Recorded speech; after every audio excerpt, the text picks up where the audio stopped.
लो जी आ तखड़ी का होने लगा पांसंग। पांसंग हुंदा कि इक्को जे होवे तोल।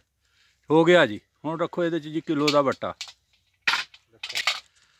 हुण ये दाने पाओ मोटे मोटे चुक के।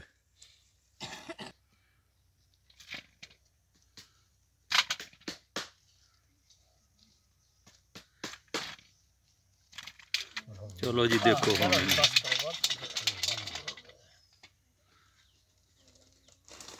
पूरा करो जी इनू किलो।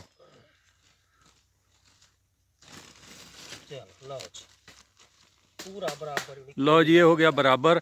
ये मिक्स ही है दाने। हुण इन्हां दी गिणती करो।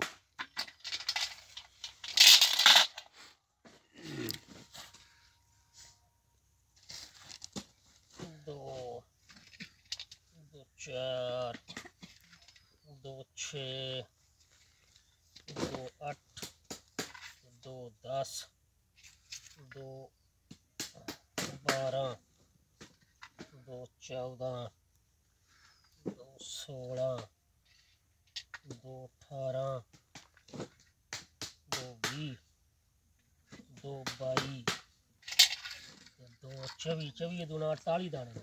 48 दाने जी 1 किलो दे विच ये हैगे तकरीबन रले मिले। हाँ जी। चलो ठीक हो गया जी। भाई यही देखना सी किलो च किन्ने चढ़दे। ठीक।